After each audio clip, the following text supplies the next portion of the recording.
Hey everyone, welcome to part 3 of this week's assignment, the example that I'll be demonstrating for you. I also want to clarify something here. My part numbers don't correspond with the actual assignment part numbers. I'm sorry about that. I should have mentioned that or fixed my um, dialogue before starting, but it is what it is. And then I also want to clarify something as well. This is the last step I'm going to ask you to do. The assignment asks you to step through the code, your pseudocode, as if you were the computer. I really don't care about that. I'm not going to ask you to do that. I'm not going to grade it. So if you want to, be my guest, but I'm not going to require you to do that. And I'll make an announcement so everyone is aware of that as well. I'll try and make everyone aware of that. But you will have to pseudocode, and I'm going to ask the same thing for every method or function that you write a test matrix for. Please write pseudocode for. So the example that I have here is I have the player attack test matrix, and so let's just jump into the pseudocode for that method. So first of all, at the header, I want to write the method signature. I can either pass in the player or the player's damage, and then I can pass in the zombie or the zombie's health. Let's, in my example, let's say we actually pass in the damage value and the zombie health value. I don't actually pass in the zombie and the player.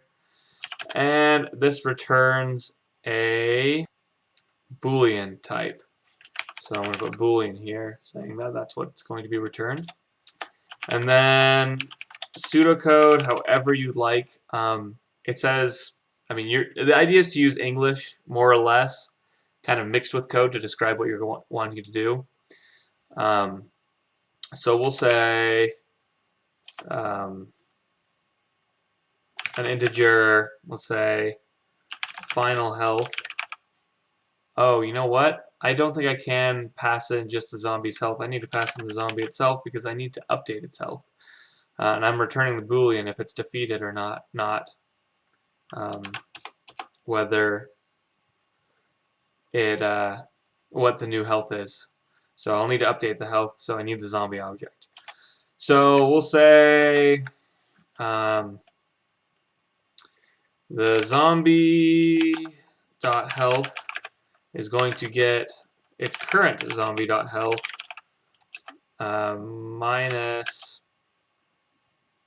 the damage applied. And then we can say if that zombie dot health is less than or equal to 0, then I can return true, and then otherwise I can just return false here. And that is incredibly simple, but I think that's all I need to do for this method is update the zombie's health. If the zombie is defeated, if it's equal or less than 0, then return true. Otherwise, I'm returning false. Obviously, there could be way more complicated ones. I may post later this week a more complicated example. But hopefully, again, this gets you on the right track and helps you understand what you're supposed to do. You don't need delimiters in pseudocode, so don't worry about that. But then you could put an else here if you wanted. That would also be fine.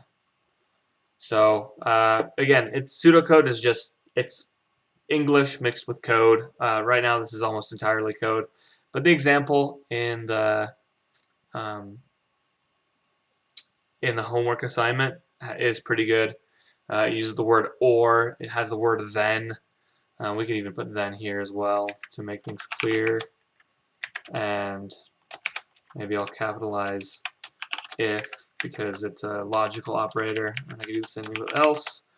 Just to highlight those are logical operators. So yeah, hopefully this helps you. If you have any questions again, please let me know.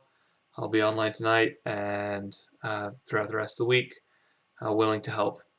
And again, I want 5 pseudocodes, the ones that correspond with your 5 methods in your test matrix, and then the UML diagram. And that is all I'll be looking for this week.